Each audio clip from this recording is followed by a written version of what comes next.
সম্মানিত কলিজার মানুষগুলো, দিলের কানগুলো লাগায় শোনার চেষ্টা করবেন। আল্লাহর কোরআন থেকে ডাইরেক্টলি কিছু কথা আপনাদেরকে শোনানোর চেষ্টা করতে যাচ্ছি। আল্লাহ রাব্বুল আলামিন বলেছেন, قد أفلح المؤمنون।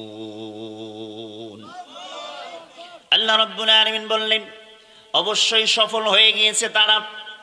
আল মুমিনুন, যারা মুমিন, মুমিন বান্দা বান্দি যারা, নারী হোক কিংবা পুরুষ হোক, ছোট হোক কিংবা বড় হোক, বৃদ্ধ হোক কিংবা বৃদ্ধা হোক না কেন, নারী পুরুষ যেই হোক না কেন, রাজা হোক প্রজা হোক, যে কোনো অ্যাঙ্গেলের মানুষ হোক না কেন, আমার আল্লাহ রাব্বুল আলামিন বললেন যারা মুমিন তারা সফল কাম হয়ে গিয়েছে। সুবহানাল্লাহ বলেন।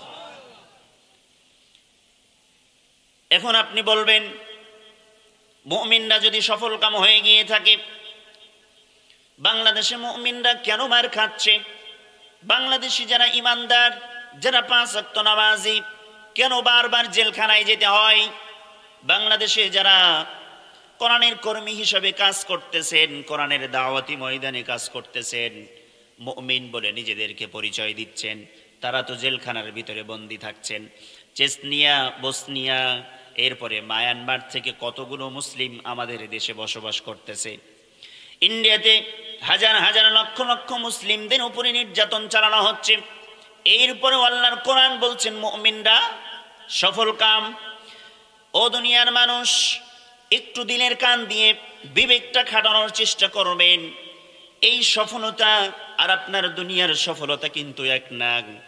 আপনি আজকে যারা এসএসসি পরীক্ষার্থী, যারা ছোট্ট ছোট্ট বালক বালিকা, এইচএসসি পরীক্ষার্থী, ইন্টারমিডিয়েটে পরীক্ষার্থী, অথবা অনার্স অথবা মাস্টার্সে পরীক্ষার্থী, তারা যখন লিপিবদ্ধ করে আসে পরীক্ষার খাতায়, পরীক্ষা শেষ হওয়ার পরে 1 মাস, 2 মাস, 3 মাস পরে একটা রেজাল্ট হয় কি না? এই রেজাল্টের মধ্য দিয়ে প্রকাশিত হয়ে যায় কে কত ভালো রেজাল্ট করেছে, কে গোল্ডেন করেছেন, কে A+ করেছেন, কে ভালো করেছেন, কে মন্দ করেছেন, সব কিছু প্রকাশ হয়ে যায়। তার মানে বোঝা যাচ্ছে যারা ভালো রেজাল্ট করেন, ভালো রেজাল্ট করার পরে নিজেদেরকে কৃতকার্য মনে হয়, নিজেদেরকে সফল মনে হয়, ওই সন্তান নিজেকে নিজেই সফল মনে করেন। আবার ওই সন্তানের বাবা অত্যন্ত আনন্দিত হওয়ার ফলে পুরো এলাকাবাসীদেরকে মিষ্টি খাওয়ায়, ঠিক কিনা? তার মানে এইচএসসি পরীক্ষার্থী যারা সফল, ওটাও একটা সফলতা। আবার একজন ব্যবসায়ী একটা পণ্য কিনলো 10 টাকা দিয়ে, দীর্ঘ সময় দোকান থেকে হোক অথবা নিজের গোডাউনে রেখে হোক স্টকে মাল ক্রয় করার পরে স্টক করলো, 1 মাস 2 মাস পরে 10 টাকার পণ্যটা 15 টাকায় বিক্রি করলো। তার মানে বলেন 10 টাকা ব্যবসাতে ইনভেস্ট করার পরে 5 টাকা লাভ হলো কিনা? ওই আল্লাহর বান্দা ব্যবসা করতে গিয়ে সফলতা অর্জন করেছেন, এটাও একটা সফলতা। আবার একজন কৃষক জমিতে আলু থেকে শুরু করে গম, সরিষা, চীনা, ভুট্টা, যত চৈতালি ফসল হোক না কেন, যে কোনো ফসল হোক না কেন, অথবা কোনো ফল ফসল যে কোনো কিছু চাষ করেছেন একজন কৃষক, সেখান থেকে যখন ফসল কেটে নিয়ে এসে ঘরের ভিতরে তুলে, সেও কিন্তু নিজেকে সফলভাবে সফলতা অর্জন করেছেন। কথা বলেন ঠিক কিনা? আমার কথা কি বুঝতে কষ্ট হয়?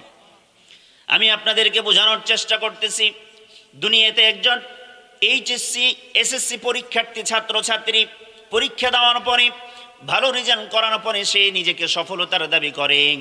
একজন কৃষক ফসল ফলানোর পরে, ভালো ফসল হওয়ার পরে নিজেকে একজন সফল কৃষক হিসাবে মনে করে দাবি করে। আমার বন্ধুরা মনে রাখবেন, একজন আমার মতো আলেম, আমার মতো হুজুর যখন মনের ভিতরে স্বপ্ন লালন করে, স্বপ্ন পালন করে, সারা বছরে প্রত্যেকটা দিন মাহফিল থাকবে, যখন প্রতিটা দিন সিরিয়াল অনুযায়ী মাহফিল থাকবে, তখন একজন বক্তা নিজেকে সফলতার দ্বার প্রান্তে মনে করে। এইরকম প্রত্যেকটা সেক্টরে একজন রাজনীতিবিদ ছোট্ট থেকে রাজনীতি করে, এলাকার চেয়ারম্যান হলো, প্রথমত কাউন্সিলর হলো, এরপরে চেয়ারম্যান হলো, এরপরে এমপি হলো, মন্ত্রী হলো, সর্বশেষ দ্বারপ্রান্ত, সর্বশেষ সফলতা হচ্ছে বাংলাদেশের প্রধানমন্ত্রী হয়ে গেল। তার মানে সেও একজন সফলতার দাবিদার।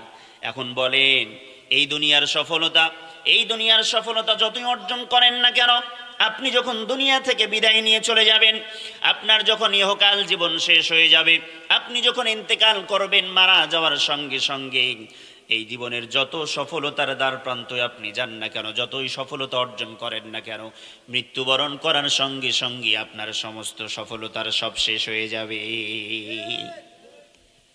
কিন্তু আমার আল্লাহ এই জায়গায় যে সফলতার কথা বলেছেন, এটা এই দুনিয়ার কোনো সফলতা না। আল্লাহ কিয়ামতের দিনের সফলতা বলেছেন। কিয়ামতের ময়দানে আল্লাহ রাব্বুল আলামিন এই পৃথিবীর সমস্ত মানুষদেরকে যখন কবর থেকে উত্তোলন করা হবে, কবর থেকে ওঠানোর উপরে আল্লাহ রাব্বুল আলামিন সবার হিসাব নিকেশ করবেন। আল্লাহ রাব্বুল আলামিন কোরআনুল কারীমের ভিতরে বলেছেন, সবার হিসাব নিকেশ করানোর পরে আল্লাহ রাব্বুল আলামিনের যেই সকল বান্দারা আল্লাহর জাহান্নাম থেকে মুক্তি পেয়ে যাবে, আল্লাহর জান্নাতের সার্টিফিকেট পেয়ে যাবে, আল্লাহ রাব্বুল আলামিন বলেছেন ওই বান্দারা আজীবনের জন্য জান্নাতের সার্টিফিকেট হাতে নিয়ে, ডান হাতে আমলনামা নিয়ে হাসতে হাসতে তারা জান্নাত পর্যন্ত চলে যাবে। সুবহানাল্লাহ বলেন। ওই বান্দারা চির সফল। জান্নাতে ঢুকে যাওয়ার পর আর কখনো তার জান্নাত থেকে বের হওয়া লাগবে না।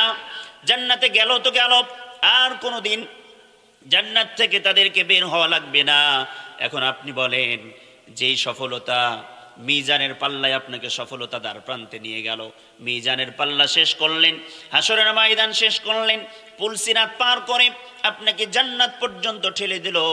ও দুনিয়ার মানুষ, একটাবার চিন্তা করে বিবেক খাটায়া নিজের দেওয়া আল্লাহর দেওয়া জবান দিয়ে একটাবার বলেন দেখি, এই দুনিয়ার সফলতা আসল সফলতা, নাকি কিয়ামতের দিন যারা সফলতা পাবে আসল সেটাই সফলতা? কিয়ামতের দিন যেটা সফল হবে আসল সফলতা তো সেটাই, ঠিক কিনা? আল্লাহ রাব্বুল আলামিন এই সফলতার কথা বলেছেন। কিয়ামতের দিনে যারা কিয়ামতের দিন জাহান্নাম থেকে মুক্তি পাবে, জান্নাত আল্লাহর কাছ থেকে পেয়ে যাবে, তারাই সফল। আল্লাহ রাব্বুল আলামিন কিয়ামতের দিন ওই বান্দাগুলোর ডান হাতে আমলনামা ধরায় দিবেন, আমলনামা ধরায় দিয়ে তাদেরকে জান্নাতে পাঠায় দিবেন। ও দুনিয়ার মানুষ, একটাবার নিজের বিবেকটা আকলটা খাটিয়ে চেষ্টা করেন, দেখার চেষ্টা করেন, বুঝার চেষ্টা করেন। এই পৃথিবীতে আপনি যতই কিছু করেন না কেন, একটা দিন একটা সময় যখন আপনার আসবে, এই দুনিয়া ছেড়ে আমাকে আপনাকে একটা দিন চলে যেতে হবে। আল্লাহ রাব্বুল আলামিন বলেছেন, فَإِذَا جَاءَ أَجَلُهُمْ لَا يَسْتَأْخِرُونَ سَاعَةً وَلَا يَسْتَقْدِمُونَ। চিৎকার দিয়ে বলেন আল্লাহু আকবার। আল্লাহ রাব্বুল আলামিন বললেন, ও দুনিয়ার মানুষ, প্রত্যেকটা মানুষের একটা নির্ধারিত সময় বেঁধে দেওয়া আছে। সেই সময় যখন চলে আসবে, বিন্দু পরিমাণ একটা সেকেন্ড পর্যন্ত কারোর জন্য সময় বাড়িয়ে দেওয়া হবে না। এক সেকেন্ড পর্যন্ত কারো জন্য সময় কেড়ে নেওয়া হবে, কারো কাছ থেকে কেড়ে নেওয়া হবে না। কারো জন্য বাড়াও হবে না, কারো কাছ থেকে কেড়েও নেওয়া হবে না। আপনার 50 বছরের হায়াতি জিন্দেগানি যদি আল্লাহ আপনাকে দিয়ে থাকেন, ওই 50 বছর পর্যন্ত আপনি এই দুনিয়ার জমিনে থাকবেন, এরপরে আল্লাহ আপনাকে উঠায়া নিবেন।